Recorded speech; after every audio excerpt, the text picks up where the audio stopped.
Moin Agents! Ich zeige euch heute mal, wie ihr schnell und einfach SHD-Level und viel Material, unter anderem Feldaufklärungsdaten sammeln könnt und vor allem, wie ihr dabei auch noch Spaß haben könnt. Das Ganze eignet sich auch wunderbar, um die Clan-Mates schön hinter euch zu lassen.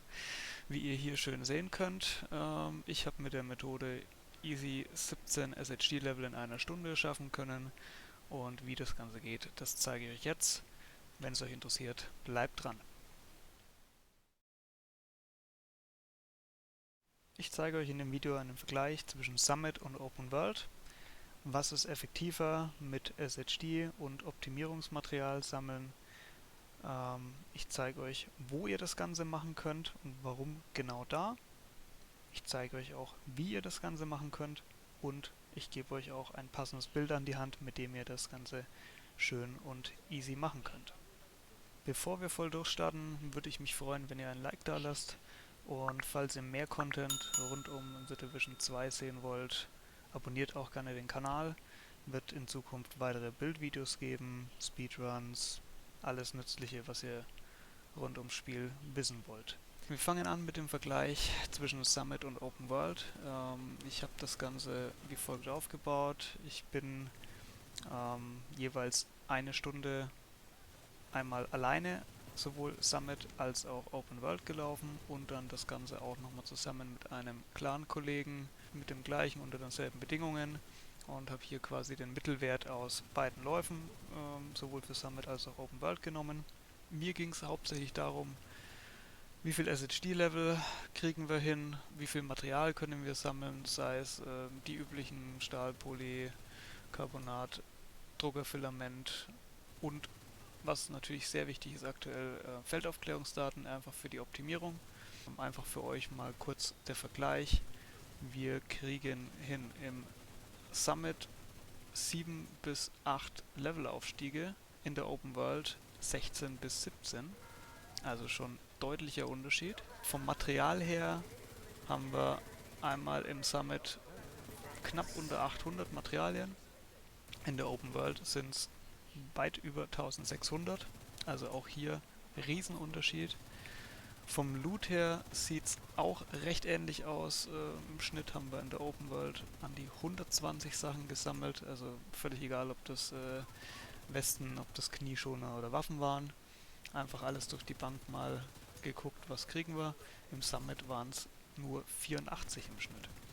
Also da ist schon deutlicher Unterschied und was für mich dann noch einer der wichtigsten Punkte ist, Feldaufklärungsdaten kriegen wir relativ schwer, gerade neuere Spieler, die sich nichts über die SHD-Punkte der Uhr holen können, haben da mit Sicherheit Probleme und auch da geht es deutlich zugunsten der Open World. Wir haben 32 Feldaufklärungsdaten im Vergleich zu 14 im Summit.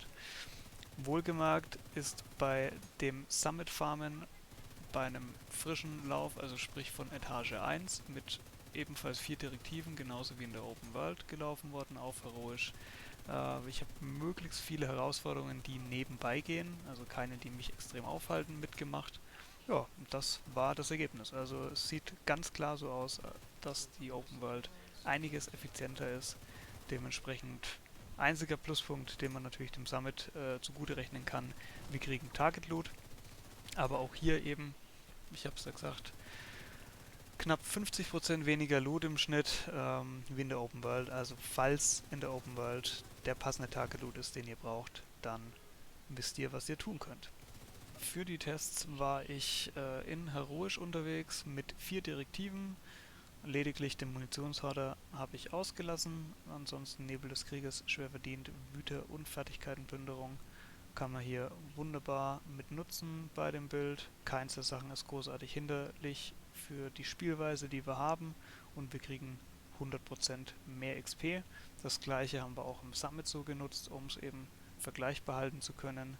Ihr könnt natürlich auch, falls ihr euch mit irgendeiner Direktive hier besonders schwer tut und da Probleme mit habt, könnt ihr natürlich auch das Ganze irgendwie zu euren Bedürfnissen umswitchen. Aber probiert es ruhig mal so aus. Aus Erfahrung raus funktioniert das ganz gut. Ich zeige euch dementsprechend jetzt auf der Map, welche Gebiete besonders gut zum Farmen sich eignen und warum das Ganze so ist. Insbesondere sprechen wir von West End, von Downtown West, Foggy Bottom, und der Hauptgrund ist, weil das alles Outcast-Gebiete sind. Hintergrund ist eigentlich nur, lass 4 Outcasts aus einer Tür rauskommen. Es ist mit Sicherheit einer oder zwei dabei, die entweder eine Granatentasche oder irgendwie einen Flammenwerfer auf dem Rücken haben, den wir zerschießen können. Also immer schön feuerfrei, alles auf die Schwachpunkte. Dann brennen die erstmal und dann könnt ihr in aller Ruhe die Gegner wegmachen. Und das ist natürlich ein Riesenvorteil, wenn man das Ganze jetzt einfach mal mit Hyenas vergleicht. Da haben wir im Schnitt eher bei ein oder zwei Gegnern von 4 irgendwie einen Helm auf dem Kopf, den wir schlecht treffen können, plus einen schlechten Schwachpunkt nur mit irgendwelchem komischen Verwirrungsgas. Oder wir haben noch schlimmer dann einen Typen mit einem Schild vor uns stehen, was natürlich wesentlich länger dauert als schön die Outcasts, die sich entweder gleich selber hochspringen oder lichterloh brennen. Das ist der Hauptgrund, warum wir da hochgehen. Es gibt ja einige verschiedene Aktivitäten auf der freien Map. Was wir natürlich immer machen, sind die Kontrollpunkte. Die geben natürlich auch die Feldaufklärungsdaten. Dementsprechend, die nehmen wir alle mit. Ansonsten ist am effektivsten die Elite-Patrouille. Also wenn euch da mal eine über den Weg läuft, die spawnen natürlich nicht allzu oft, läuft auf der Map rum. Es sind sagenhafte 4 Gegner. Wenn er die abknallt, kriegt er irgendwas roundabout 300.000 XP. Das ist natürlich schon Premium. Was sonst richtig gut ist, ist die öffentliche Hinrichtung, Territoriumskontrolle, bei beiden jeweils die ursprünglichen Gegner erledigen, ein weiterer Spawn, im Regelfall aus einer Tür raus. Dadurch, dass wir Outcasts haben, geht auch das ratzfatz. Dann habt ihr hier auch schon wieder einiges an Punkten. Bisschen länger dauert dann die Propagandasendung. Da haben wir mehrere Spawns, müssen auch ein bisschen Zeit überbrücken. Das gleiche gilt für Ressourcen-Konvois und auch alle anderen Elite, also eben außer Elite-Patrouille, eben Elite-Territoriumskontrolle oder Elite-Ressourcenkonvoi, die dauern etwas länger. Aber gut, wenn sie auf dem Weg sind, könnt ihr die natürlich auch alle mitmachen. Dennoch gibt es einiges an XP für verhältnismäßig relativ kurze Zeit. Dann zeige ich euch gleich nochmal, wie ich von der Farming-Route her das Ganze so grob mache, dass ihr da einfach ein bisschen einen Plan habt. Startpunkt ist bei mir immer Dark Zone West Haupteingang. Dann laufe ich im Prinzip gleich hier hoch. Man sieht es hier schon gleich auf der ersten Brücke, ist zu 90% auch irgendeine Aktivität. Hier haben wir eine Territoriumskontrolle, also das wäre quasi schon perfekt, um hier zu starten. Dann laufe ich weiter, gehe entweder hier direkt zu dem Kontrollpunkt Neu-Venedig oder auch hier oben ist immer gern noch irgendwie irgendeine Aktivität drin. Die kann man mitnehmen. Dann, egal ob man dann hier oben weitergeht oder von hier weitergeht, gleich zur nächsten Propagandasendung. Dann würde ich natürlich hier den Ressourcenkonvoi noch mitnehmen, wenn er schon da ist. Dann können wir direkt hier weiter, hier runter beispielsweise. Also man sieht eigentlich, es ist nie weit auseinander. Man kann hier wunderbar schön rumlaufen, kommt dann hier wieder zum nächsten Kontrollpunkt, dann kann man hier runtergehen. Also es gibt irgendwie immer einiges hier zu tun und vor allem ist auch der Kontrollpunkt in Neu-Venedig ein richtiges Schmankerl und genau an Beispiel von dem zeige ich euch jetzt mal, wie ihr so einen Kontrollpunkt easy einnehmt. Da gibt es nämlich auch noch einen schönen Trick dazu. Du bist tot, Agent!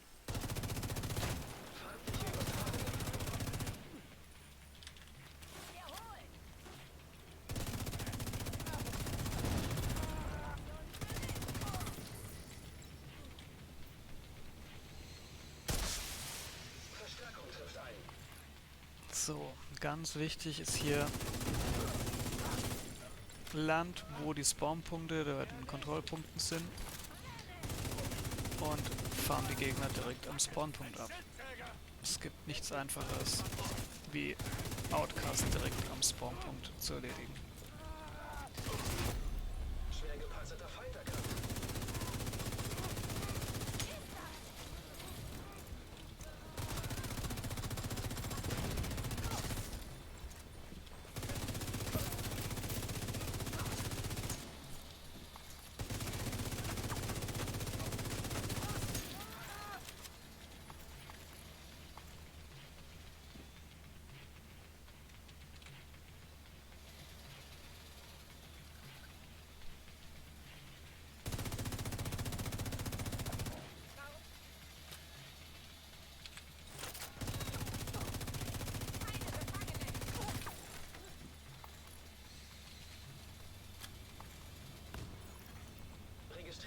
zusätzliche Feindkontakte.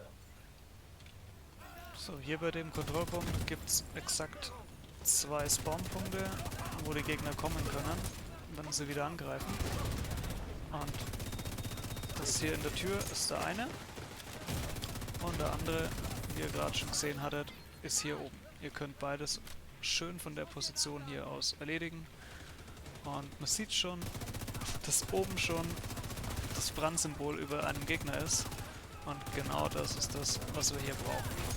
Sagt, nehmt einfach schön die Schwachpunkte von den Gegnern. Außerdem haben wir, dazu komme ich aber später nochmal kurz, das Dilemma-Set, wo wir immer gut mehrere Gegner markieren können und dementsprechend auch hier relativ easy selbst alleine die Gegner wegkriegen können. Ja, das war der ganze Kontrollpunkt. Kommen wir jetzt zum Bild, mit dem das Ganze wunderbar einfach funktioniert. Ihr seht es hier schon, ich spiele ein Dilemma-Bild mit Sturmgewehr und Vernichtend auf der Brust. Als Spezialisierung nutzen wir den Gunner, hauptsächlich um immer Munition zu bekommen in der freien Welt.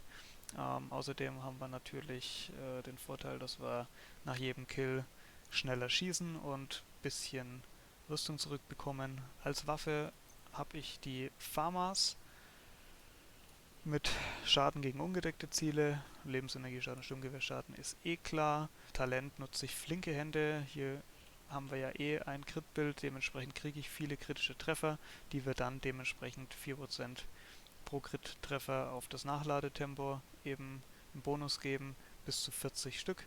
Das hilft gerade, wenn man allein unterwegs ist, einfach um die Spawns auch dementsprechend schnell zu erledigen. Zweitwaffe ist relativ frei, habe ich hier einfach eine M1A mit Bumerang drin, kann man genauso eine Scorpion nehmen oder was ihr wollt. Also letzten Endes, ich spiele fast alles mit der FAMAS. So, wir haben die 4 Teile Dilemma bei der Maske, Handschuh, Holster und Knieschoner. Ihr seht schon, wir brauchen auf jeden Fall den Rucksack und die Weste für eben einmal das Exoteil und einmal das passende Talent. Auf den Dilemma-Teilen haben wir überall natürlich Waffenschaden. Wir haben Schaden durch Crit Mod. Ich gehe die ganz kurz durch. Letzten Endes geht es natürlich um die Gesamtkomposition, die wir dann zusammen haben. Also es kann hier natürlich auch mal Crit-Chance auf einem Teil beispielsweise drauf sein, weil ich auch dementsprechend auf der Weste habe ich beispielsweise einen Crit-Chance-Mod, um eben auf 60% Crit-Chance zu kommen, was eben das Cap darstellt. Dann schauen wir uns die Weste eben gleich mal an. Das ist eine Jeska-Weste, um hier nochmal 10% Chance auf kritische Treffer zu bekommen.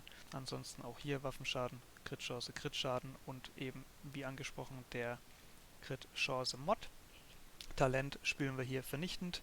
Kritische Treffer, den Waffenschaden für 5 Sekunden um 1% erhöhen. Bis zu 25 Mal kann das Ganze gestapelt werden. Funktioniert natürlich mit einer FAMAS bei einer Feuerrate von 900 Schuss pro Minute hervorragend. Als Rucksack haben wir den Memento mit dabei. Das ist natürlich gerade im Solo-Play eines der besten Teile. Der gibt uns Waffenschaden, er gibt uns aber auch Rüstung und Fertigkeitenrang. In dem Fall sind die beiden auch nochmal super für unser Schild, das wir dabei haben. Dadurch kriegen wir einen Fertigkeitenrang oder einen Schildfertigkeitenrang 2. Das hält dementsprechend einiges mehr aus. Auch hier haben wir dann wieder Schaden durch Crit-Mod mit drauf.